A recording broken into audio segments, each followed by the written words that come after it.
The Inland Talk Express. Welcome to The Mortgage Voice with Jeff Barton, your voice in the mortgage industry.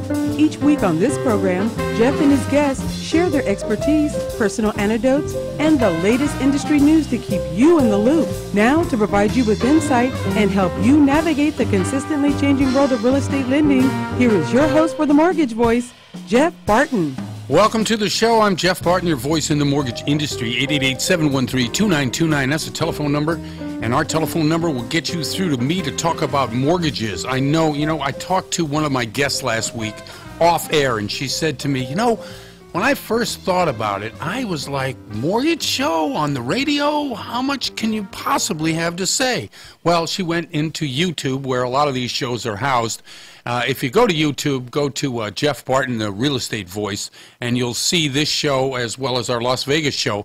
Anyway, when she did that, she then called me back later and said, you know what, I guess there is a lot to say about mortgages. And I said, you're absolutely right, because really what people are looking for out there, and what if you're looking in this same direction, then we're on the same page, they're looking for a way to save money, answers to questions that they just can't possibly get online because you don't understand the process.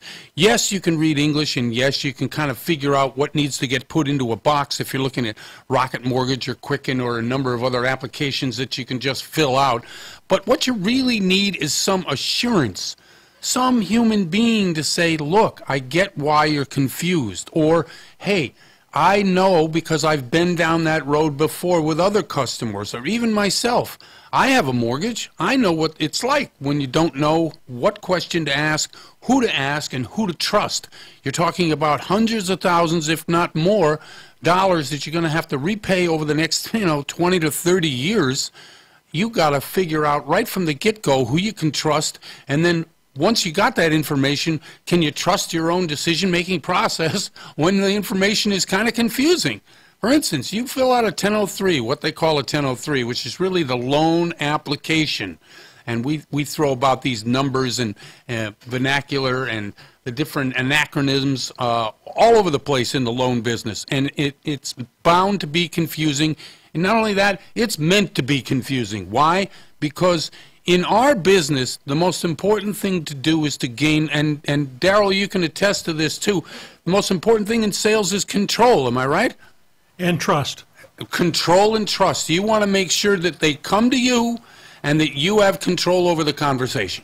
No question about it. And as off air, we're talking about sales in general, some of the tough jobs that you've had in sales, and one of the tough jobs in mortgage sales is to pick up the phone and call somebody cold. You really want inbound calls. You want people to call you, which is why on this particular show I often give the telephone number 800-713-2929 so that you have a chance to write it down and you can call me with questions. I'm not going to call you. That's what this show does. It tries to provide answers to questions that you're going to have now in the future, or possibly down the road when you're just sitting around trying to figure out some, debt to income, or closed loan to valuation, or you're trying to figure out whether you want a short-term loan or a long-term loan, a construction loan or a land loan. Maybe you want an interest-only loan. Maybe you want a 20, 30, 40-year loan. There are all kinds of ways by which you can go. We've got a couple of great guests on the show today. One of them is going to talk about the real estate market and what's going on in the Inland Empire and how many homes are for sale and what their business is like. And Robert and Antoinette have been on the show before. And Josh Thompson, one of the loan officers for Malibu Funding, sponsor of the show, he's going to come on and talk about what's going on in terms of the rates. I know if anybody's watching the Federal Open Market Committee meeting in the last 3 days, they're going to meet on and have met on Thursday and to decide exactly when the next rate hike is going to be. Now, why is that important? Is because what we've seen during the last year is we've seen the interest rates for mortgages climb at least a point, if not more so. We've got 30-year conforming rates today at about 5% nationally on average. 5%. Now, that may not seem like a lot or too much, but for some people it is. And one of the graphs that I've noticed in researching this particular bit of information today was the graph that showed that every 1/4 to 0.5% raise in the interest rate cuts out a certain percentage of the market from getting a refinance loan. Now, why is that important? Most of the companies out there that do loans today, whether it's a bank or a mortgage company or a mortgage banker like Malibu Funding is, they all depend on keeping the doors open by doing a certain volume. You have underwriters, you have account executives. Heck, I was just recently doing business with Flagstar, and Flagstar sent me over a list of the number of people that I needed to have on my contact list. And this is just a small list. There were 10 names on this list. Every one of these people is making between $75,000 and $150,000, and that's just one segment of the company. You can imagine the amount of people that you have to employ at big banks like Bank of America or Wells Fargo or Citi or Chase or any number of these very large institutions, and of course the mortgage bankers like Flagstar, let's say, or mortgage brokers. In order to keep the doors open, there has to be a certain number of loans in every day, every year. My particular bank, Union Bank of California, where I have my own business account, right? Okay. They merged with a different bank just recently. Why? Mortgage banking for them has obviously taken a hit because you just don't have as many refinances as they used to have. And Union Bank, which specialized and specializes in jumbo mortgages, i.e., you know, anything over $1 million, really super jumbo, they're just not as many as they used to be. Now, when you see this type of struggle in the marketplace, this leads everybody to the assumption that, okay, this is a good deal. Everybody's struggling, so they want my business. It is and it isn't. If you're out there and you're looking for a mortgage and you want to negotiate, best thing to do is obviously go to 2 or 3 different lenders. Go to a banker, a broker, and a bank. Go to 3 different people in 3 different areas. But you have to be careful because, as I was saying, depending on the need of that particular institution, most of us in the mortgage business who are not small. Malibu Funding, the company that sponsors the show and that I work for, they're a medium to small size company. Maybe they have 60 to 70 different people that work for them, either as loan officers or as staff. But they don't have high salaries of underwriting. A lot of that stuff that we use is outsourced. But if you look at a company like Flagstar, it sends me over a list of 10 different people with high salaries. You know that list is probably like 50 or 100. So that overhead is huge. When refinances stopped about 12 to 18 months ago, and what I mean by stopped is the decline in the number of refinances in the market is acute. And every time a rate goes up, it's 5% now. This time next year, it's going to be 6%. When it hits 6%, we're in a situation whereby we probably got less than 500,000 to 1 million people who are eligible to get benefit out of a refinance. Today, it's probably 1.5 million to 2 million. Now, why is that significant? Because the pool of people that we can get loans from outside of purchase loans keeps shrinking, which means that the lending community has to also shrink or be bought out or merge or go out of business. When there's less choice in the marketplace, that means that the companies that are left get to dictate pricing more, and you get less of a choice. So when you're happy about the fact that mortgage bankers, brokers, and banks are struggling because you think that will give you more of a leg up because you've got the 805 FICO score and you're making $200,000 a year and you want to buy that house and you just want your particular rate. Just understand that when we have more of a balanced marketplace, when necessarily rates are such that we can have a good number of refinances, not a shrinking supply of refinances, that keeps the number of people in the business higher than they're going to be in the next 18 months to 2 years.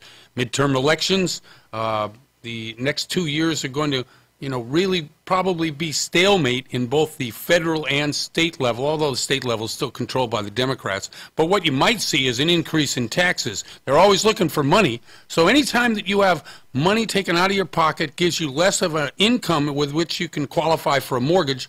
That and diminishing returns on competition, yeah, that's not a good thing. Anyway, I'm Jeff Barton. I'm your voice in the mortgage industry. We'll be right back. You're listening to The Mortgage Voice with Jeff Barton. We'll be right back with more in just a moment. For more information on today's topic, email Jeff Barton at info@malibufunding.net. Now, back to the Mortgage Voice with your host, Jeff Barton. Welcome back, everybody. I'm Jeff Barton. I'm your voice in the mortgage industry, 888-713-2929. That's our telephone number, and pick up the phone and give us a call, talk about mortgages. On the earlier segment, we were talking about things going on at both why, the competition in the marketplace is a good thing, and keeping people in the marketplace is a good thing, and how come a lot of people are merging and getting acquired or going out of business at this particular time. And, as I was joking, and unfortunately the joke is on a lot of us in the mortgage business, that when the economy is doing well, the mortgage business is not doing well.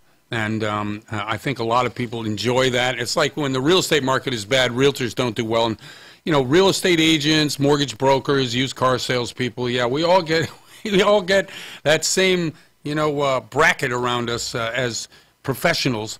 But being professional, what we try to do is obviously help people, and I think in large measure we do that. But we've always gotten a bad rap, and I think mortgage brokers got blamed for the last horrible recession we were in 2008. And granted, there were many, many, many mortgage brokers who took advantage of situations and really put churn on the borrower and have them refinance 2-3 times a year and have them get into loans that they shouldn't have gotten into.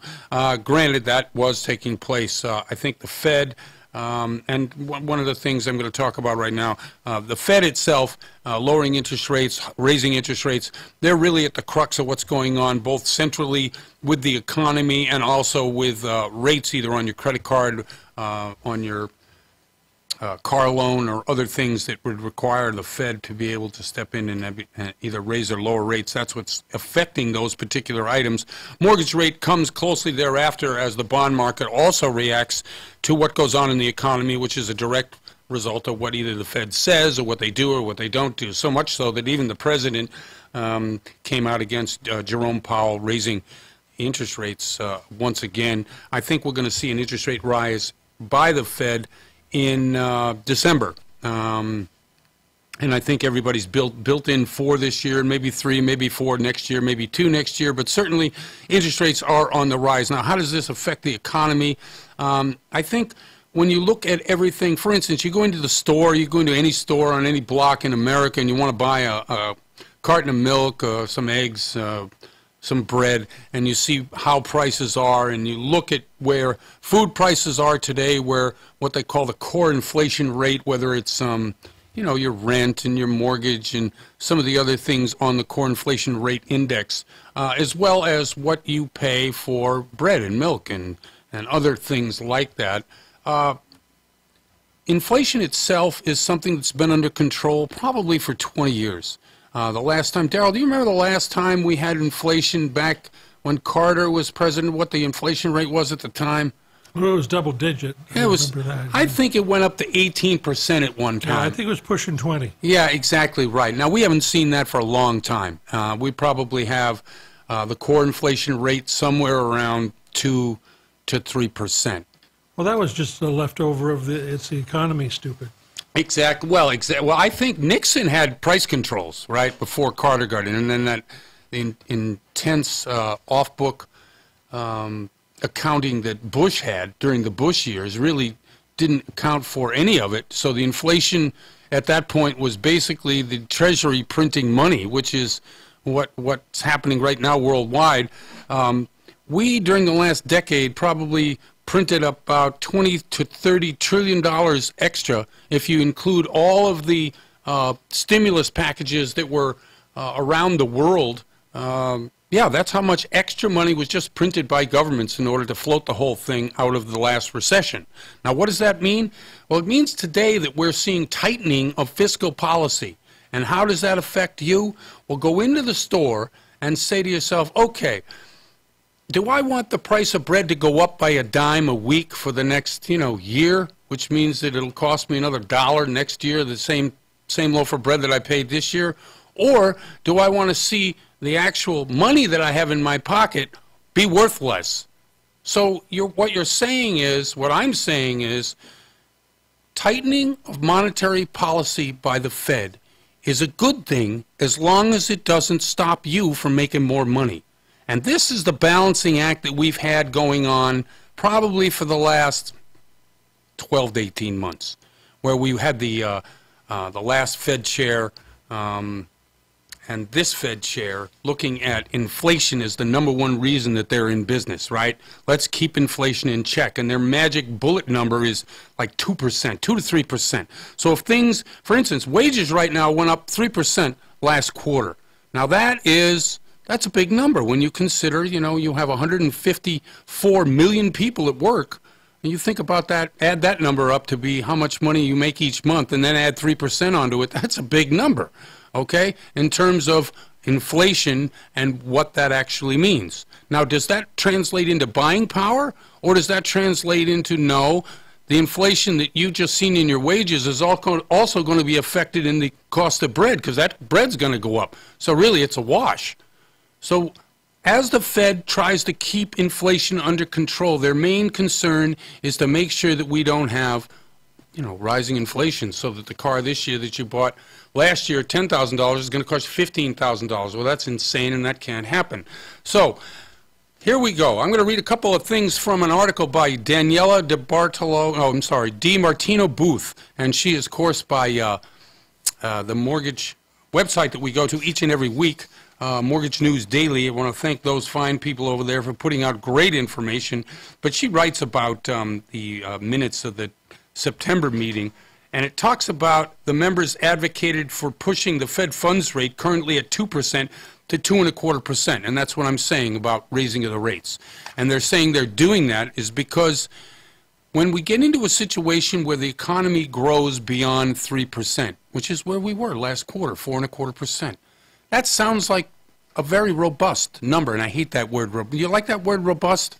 It's just one of those. It's puffery. It's a puffery term. It's just one of those words that's been overused so much. Robust. I mean, if I hear robust, well, I'm like, what does that even mean? It means it's gone up a lot. Every person I talk to, something's either fantastic or it's a disaster these days. Exactly. Those are the only two terms. Well, in the political climate we're in, what are you kidding? That's exactly what it is. But she says, and I happen to agree with her, that the economy, being what it is, have financial markets worldwide, they're suffocating. And why is that? Because the liquidity, that $30 trillion that I said has been pumped into the worldwide economy over the last 10 years, is suddenly, like the Fed, raising rates, beginning to dry up.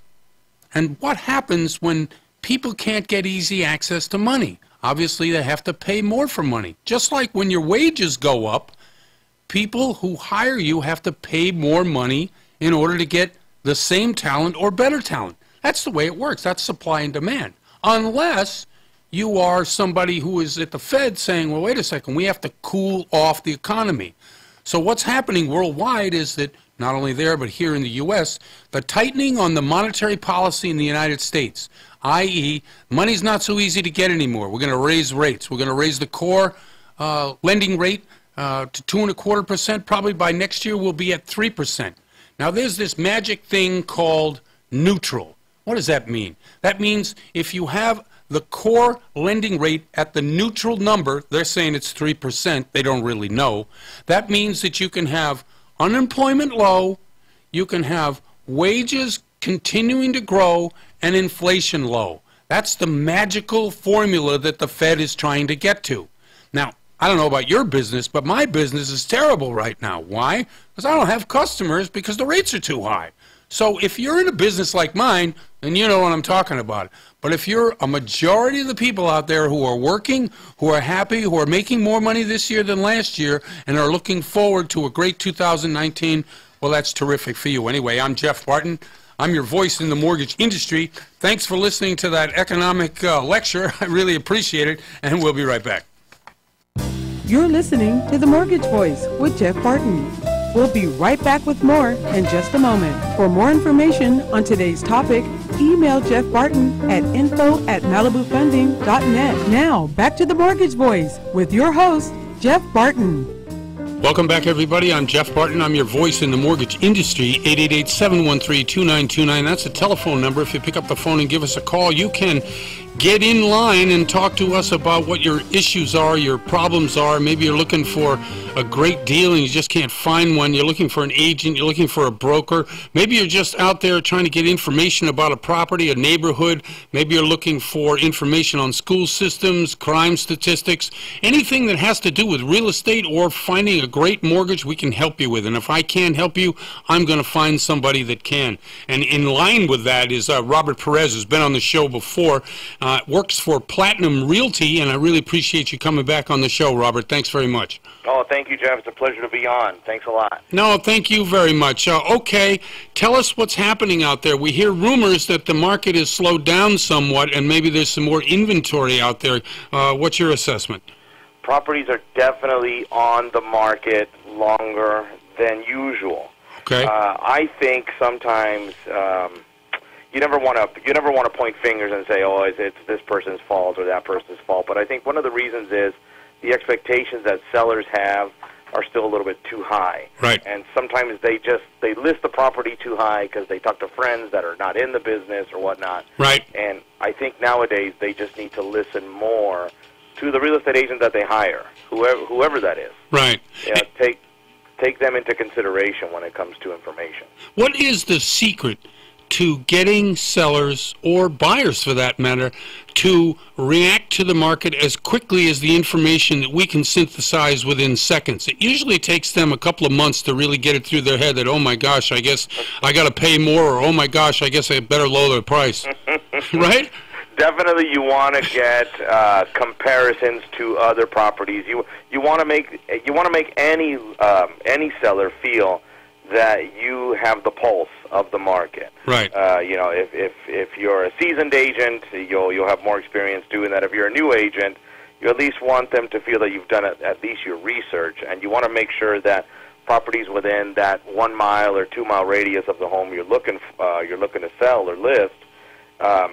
You can tell them, look, this property's been on the market for X amount of days, and I think it's priced too high. Or maybe have them play along with you and say, how much do you think this house is worth? Right. See, because sometimes sellers are the ones that have no clue what the properties are worth. Well, I think what the problem is that with companies like Zillow or Trujillo or Realtor.com, where those particular sites are trying, their main concern really is not selling properties, but it's driving traffic. Definitely. That's actually a very good example. You know, a lot of times people just go onto the site and they look up what's my property worth, and even if you do that to yourself, if you just recently bought, you can go on there and see, oh my God, I got ripped off, or I paid too much, or I didn't pay, I got lucky, and really that's not accurate at all. No, exactly. And I think what happens is technology and the ease by which it's acquired has left people with the assumption that what they see is the truth, especially in the real estate market. Everybody feels they know more than their realtor or what's in the MLS, and that's just not true, because the information that is available on sites like Realtor.com or Zillow or Trujillo are really... They're meant to drive traffic, as I said, and they're usually 10% off. They're usually if I had a dime for every time a client told me or a seller told me, I talked to my friend at work and they said I can get more, or they said I can do this. You know, and sometimes you just want to tell them, well, maybe you should have them sell your house. You know, I wouldn't be in the real estate business if that was the case. If I had a dime for every time, but you know, you just want to be honest with them and put the facts in front of all the clients. I think if you come with the facts and you show yourself to be an honest person, they'll definitely get in line and they will do whatever. You know, ultimately they want the house sold and they want what's best for them. Right. So, you know, creating a good team around your client, which is the seller or the buyer or whatever, you want to make sure that you get the right lender on your team, the right escrow office on your team. You know, even a tax person, too, is sometimes somebody that can help you. Well, speaking of that, there's still confusion in the marketplace as to, is it 2 years you got to hold the property? Is it 4 before you get the tax bill?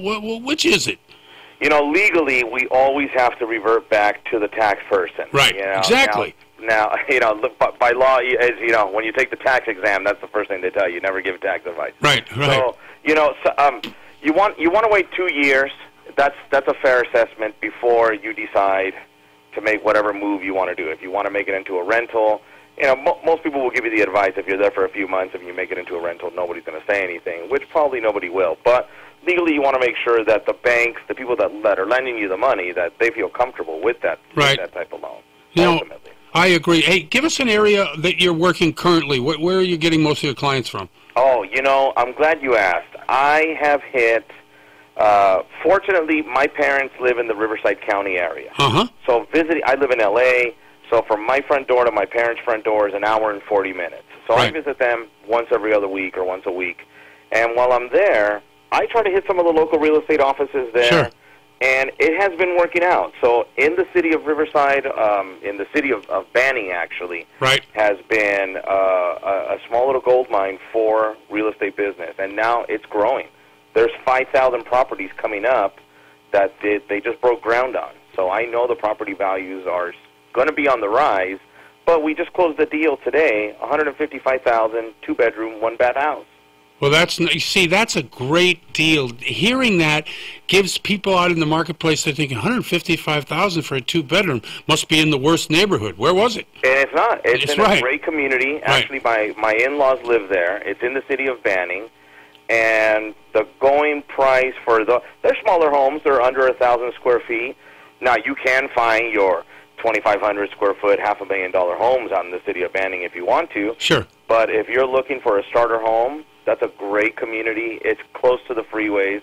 It's and now you want to say it's booming, because Amazon is going out there. Right. And if you can't afford to live in LA County, you got to start somewhere. So right. go That's east. Right. It's not that far. Well, when you tell somebody an hour and a half, it is a long way. But as you start driving it and you make the commute, it's not that bad. No, and I absolutely like Riverside. I love the county. I love the city. I like to be able to get out there. It's a different kind of living. But as you said, the affordability in housing there is so much greater than other parts of Southern California. I mean, it's true. It's true. You know what? It reminds me when I bought my first house was 20 years ago. I worked in the city of Torrance, and I bought my first house in the city of Eagle Rock. Right. And I had to commute an hour and a half every That's day, right. Because by the time you got off of work, and sometimes it's like, I don't know if this is worth it. Right. But if you can find a job out there in Riverside County, or even San Bernardino, or even in L.A. County, right. If you can get used to the drive, you can start there. Today it's a starter home. Tomorrow it's an investment property, or it's a stepping stone to your next home. Well, you know it. You're living in it. You're living back in L.A. You buy, you fix up, you wait for the market to increase, you sell it, and then you use your profits to buy something else. Yeah, I think, the show's being aired in several areas, San Bernardino, Riverside, and up in Tahoe. And for these areas, why don't you shout out your phone number, let people know how they can get in touch with a great realtor? Oh, thank you. Sure. My name is Robert Perez. My phone number is area code 951 area code 538-4148. 538-4148? That's the one, 951 area code, yep. Okay, excellent. All right, a couple of quick questions before we wrap up. Where do you think we're going to be headed? Do you think that we're going to come to a place where we have an equal number of buyers and sellers anytime in the near future? I see builders building. Right. So for me, if I see builders building, I see values going up. Builders don't build if they're not expecting buyers. Right. That's just the way those are one of the indicators that I use. So I think I don't think anybody's leaving California. It's taking longer and longer to get to work. I think we're going to have a lot of buyers here. Right. And I think the values are going to start to move sideways because interest rates are going up. That's right. I think right now is the best time to buy before interest rates get too high. Values will come down, but you'll just be paying that much more for the home. Right, and I 100% agree with that assessment. I just know that depending on, what happens in the next, through the next election cycle, which is another 2 years away, but certainly what we're going to find is demand for housing is still going to continue to rise here in Southern California, so probably right that the best time to buy is right now. Right now. Okay. Right now. Anytime the bank is willing to lend you money is a good time to buy. Excellent advice. Robert, thank you very much. I appreciate you coming on the show. Thank you, Jeff. We'll talk soon. We'll talk soon, and that's Robert Perez from Platinum Realty. I'm Jeff Barton, your voice in the mortgage industry. We'll be right back. Welcome to The Mortgage Voice with Jeff Barton, your voice in the mortgage industry. Each week on this program, Jeff and his guests share their expertise, personal anecdotes, and the latest industry news to keep you in the loop. Now, to provide you with insight and help you navigate the consistently changing world of real estate lending, here is your host for The Mortgage Voice, Jeff Barton. Welcome back, everybody. I'm Jeff Barton. I'm your voice in the mortgage industry. 888-713-2929 is the telephone number. Pick up the phone. Give us a call. We talk mortgages. We talk real estate. We talk issues, problems, and solutions in that area. I mean, obviously, what we're going to try to do is help you with questions that you're going to have. You're trying to buy a house, or maybe you're out there searching right now for a raw piece of land because you want to build a house. You figured out, you know what, I don't want to pay $500,000 for a house. I can buy a lot for $50,000, $100,000 and plunk money down, get the permits and build for a lot cheaper. Well, I brought a guy on the show today, been on the show many times, but at the same time, he's here with a different hat, and he wears different hats for us at Malibu Funding as well. Appreciate it. Josh Thompson. Josh, how are you? I'm great, Jeff. How are you? I'm okay, and thank you much for asking. I'm interested to bring you on the show because in San Bernardino and Riverside counties, there's a lot of building going on, and since you have some experience at all different kinds of, development is what we would call it. Can you just describe what development is and what you're doing currently to try to bring more housing to the market?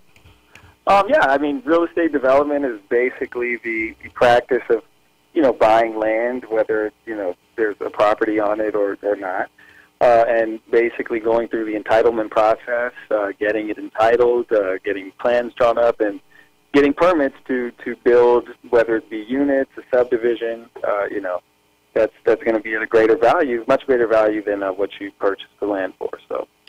And, okay, on a scale of 1 to 10, difficulty in doing what you just described? Oh, yes. I would say 11. That's exactly. And it all depends on the density of what you're trying to do and the local municipality, and how friendly they are with developers. Because the project I'm working on, been working on it for 3 years. Yep. And just got preliminary approval for the actual subdivision. I'm doing 20 homes in Inglewood, California.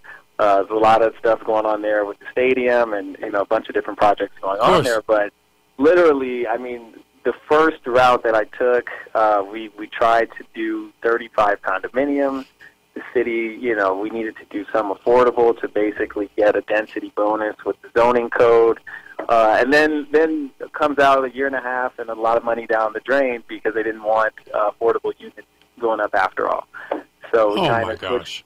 Yeah, kind of switched it into a different, thing, doing small lot housing, which kind of was new for the zoning code. So we still had to have a city hearing to have it actually voted on. Right, and this is like a special use permit you have to get with approval? Exactly. So kind of a nerve-wracking process because we still had no indication as to whether or not it would be approved, and we're spending a bunch of money on it. But luckily, it did get approved in the city hearing. So now we have another 3 to 4 months for site plan review to basically adhere to all of the conditions that came with that special use permit approval. So, give us a list of the top 5 things that you need to do in terms of getting this process going, whether it's buy the land or have the zoning in place or do this particular hearing or draw up plans. Give us 5 things that you needed to do right away. Things right away is, first is just the feasibility analysis. Before you even make an offer on a property or, spend any money, you kind of have to have an architect. That's what I have. I have an architect that I can go to, and he'll do some spec work for me for very cheap. I can look at a piece of land or a couple of different parcels of land and he'll tell me a ballpark idea of how many units I can get there if I want to do units, how many homes we can get there if we want to subdivide it. And, based on those numbers, I know enough of project costs and construction costs, and you can just Google, local construction costs or Sure. current construction costs, and see, if you're going to actually if the project is going to be profitable based on the cost, and holding, and also too taking into consideration how you're if you're going to finance it, what rate are you going to finance it at. You have to be very detailed with how much everything is going to cost, and always plan for it to take twice as long. What you think it's going to take. Yeah, no, twice as long and at least 20 to 30% more than your cost analysis says.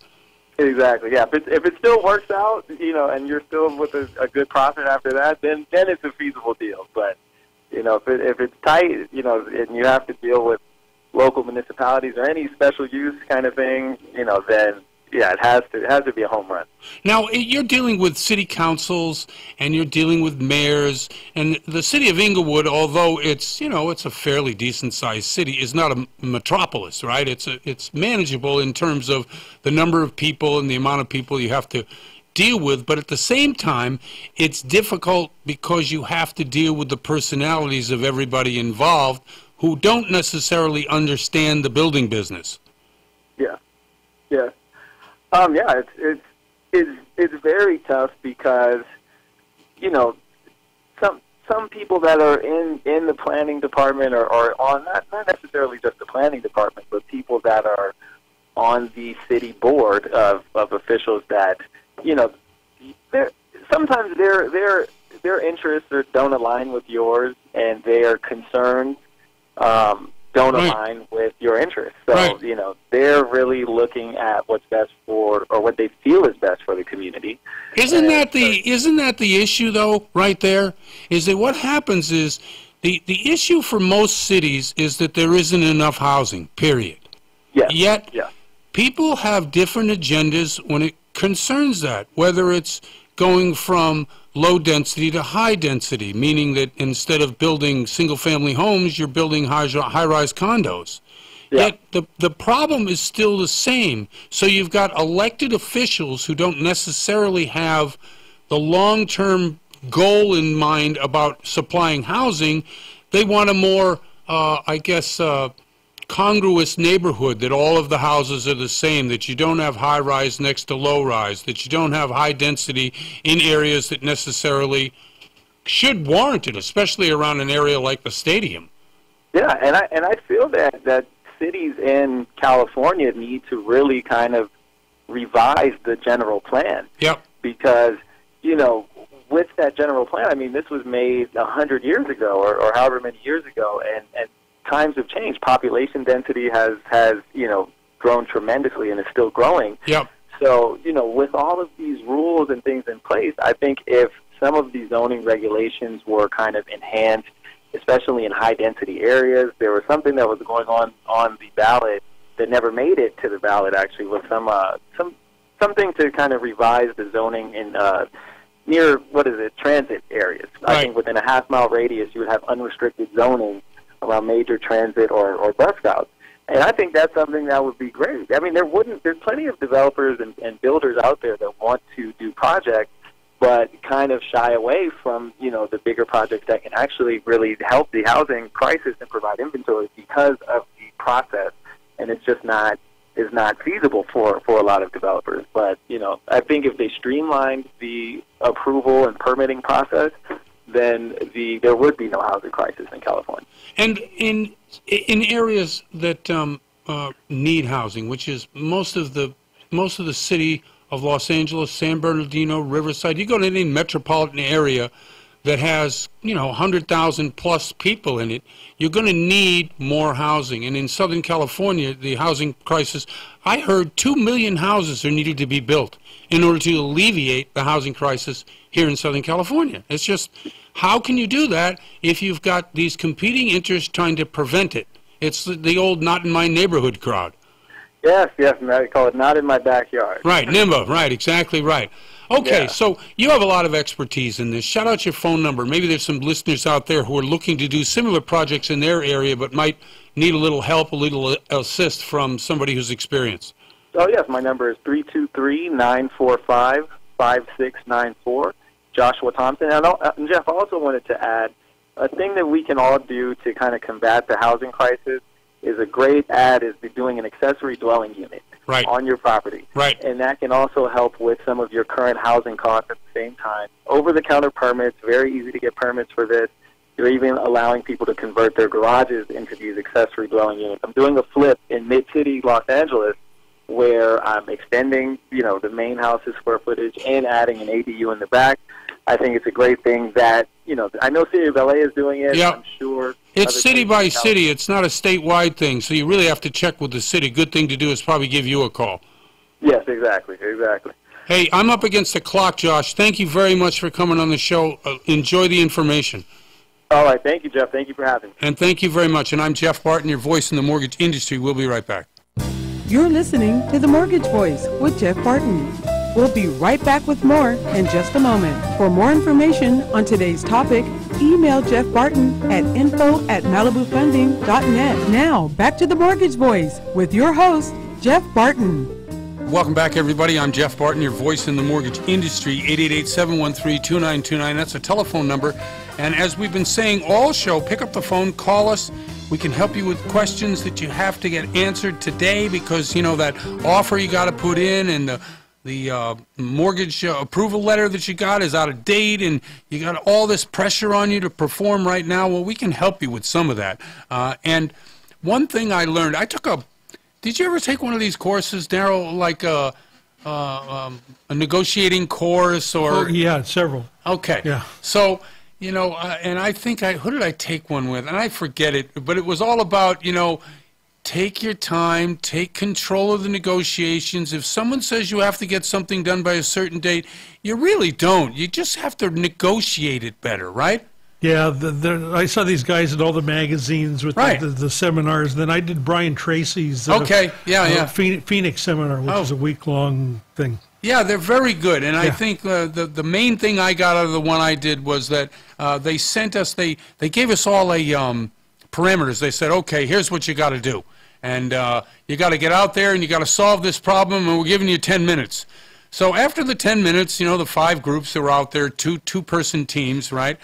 We came back and we said, we negotiated for another 10 minutes, and the guy was like, oh, yeah, that's pretty good, He said, you had to do it by 10 minutes. I said, yeah, but it's a negotiating class. So anyway, that was... Treated time as a commodity, right? That's exactly right. You don't have to...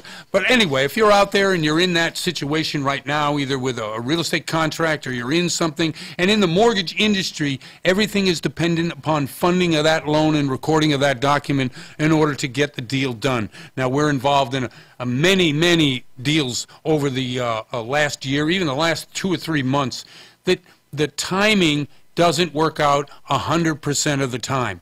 Either there's something happens to the property or the real estate negotiations get bogged down and we don't get the documents in time, but the funding that takes place can always be negotiated. And as long as people understand that, that's a good thing. Let's talk rates here. We talked a little bit earlier in the show, 30-year fixed rate, 5%. Okay, that's really where it is today. A year from now, it's going to be 6%. So if you're thinking about purchasing and that 1% difference between today and next year is an important thing to you, and I agree. I think it is. I mean, you're talking about 1% over $100,000 is $1,000 a month. So, yeah, it's a big deal. So if you're out there in the marketplace and you're looking for properties and you want a 30-year fixed, really start to get more invested in the process. As we were hearing earlier in the show, I think from Robert Perez, he was talking about out in Riverside, there are a couple of good properties. He bought one or had a client buy one for $150,000.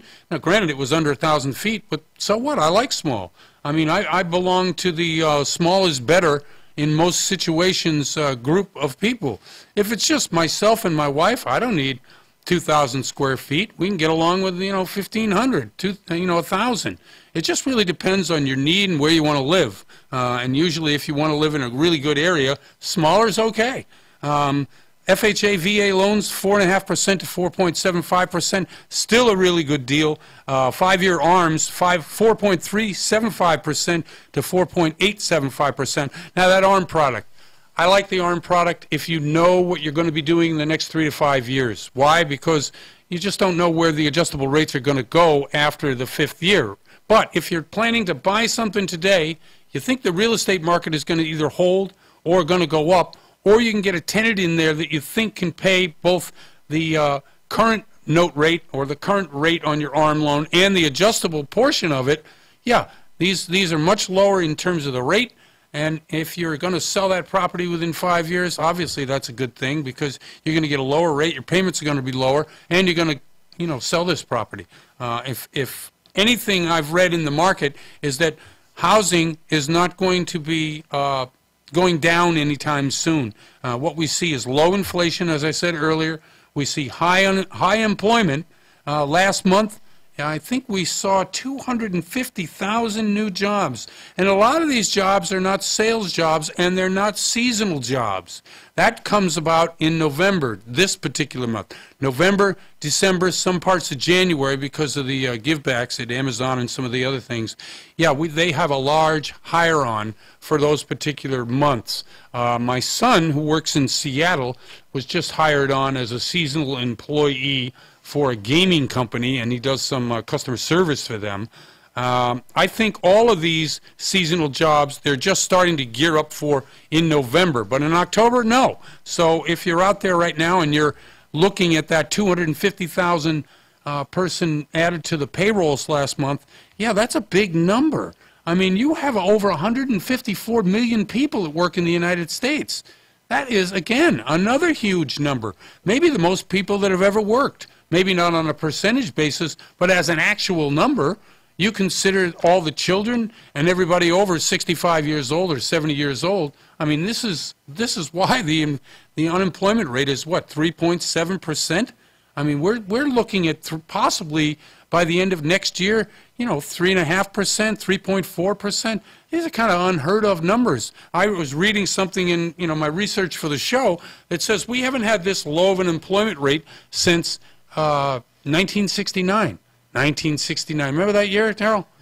I sure do. Do you remember what the interest rates were that year? No, I was a little young for that. No, I didn't. I don't remember either. I was just between junior high and high school. Exactly. I mean, but 1969. You think about. I think you could still get 5.5% off your checking or savings account back then. Well, back then it was great because you could actually make money on your a passport savings account. It was 5%. It was great. Now, granted, I'm making money picking apples. That's what my job was when I was 13. Picking apples where? Well, in Massachusetts. Oh, Southern California. Not out here. No. The apple. No, we were scrounging money to go to the beach. Yeah, I mean, I think 50 cents a bushel. Talk about slave labor. Holy smokes. Even in 1969, 50 cents a bushel. You know what a bushel is? It's big. It's a lot of apples. Yeah. That's why, you can work all day and only make $1.50. I mean, and all the apples you can eat. Yeah, exactly. And you can get sick doing it, too. Unbelievable. Okay, so that's what's going on with the rates in the mortgage industry. And again, I think it's a good time to get out there and look at properties. We are seeing, as we talked about earlier in the show, as I said, there's more properties on the market now than there has been in a while. Days on market is also increasing. We don't have yet a balanced seller to buyer marketplace, but sellers will get the message when their properties sit longer. Now, if you're looking at a particular property and that particular seller does not want to drop price because they think somehow they're going to get the price they want. Yeah, that may be true. But overall, if you're just generally looking at the market, properties sitting longer, we're seeing more reduction in prices and more negotiation of prices and more contingency negotiations, i.e., okay, there's an inspection, something needs to get fixed. Sellers are more willing to be negotiable on that. They're more willing to be negotiable on price. They're more willing to be negotiable on terms. Meaning that if you need, some additional incentives, maybe some payment of your, especially if it's an FHA loan and you want some closing costs, yeah, I think sellers are going to be more agreeable to something like that, just simply because the market dictates what's happening. Now, this may be seasonal, but if we have the election results, which I think, and by the way, why does this election result? They're taking so long because of the absentee ballots, because they have to count longer, right? I would imagine if you vote early, right? Why are those votes the last ones to count? It's the most bizarre system. I don't know why there should be a running tally somewhere. Yeah, exactly. Your vote goes in, it gets counted. It's electronic. Well, the paper voting a lot of people voted absentee this year. I didn't. Oh, you mean mail-in, right? Yeah, mail-in or absentee. In some states, like Oregon, you have to vote absentee. Well, I mean, I've seen this stuff on TV where it's called early voting. That's what it is. Where we go to the booth and you punch the thing, and that we should know immediately what that is. Well, that's it. Yeah, okay. So early, okay. At this point, they don't report any results until after the polls close, which I think is good because it could influence people either to not vote at all because it doesn't matter, landslide. Right. No, I understand that. Sure. Nobody wants to vote for a loser. Nobody wants to vote for a loser. Exactly. That's why when Al Gore came out in 2000 and said he won Florida, the Republicans blamed him for a low turnout later in the election cycle. Anyway, that's enough out of us. Thanks, everybody, for listening to the show. I appreciate it. I'm Jeff Barton. Thanks, Darrell, for jumping in. Pleasure. And I'm Jeff Barton, your voice in the mortgage industry, and we'll see you next time. You're listening to The Mortgage Voice with Jeff Barton. For more on today's topic, visit www.malibufunding.net.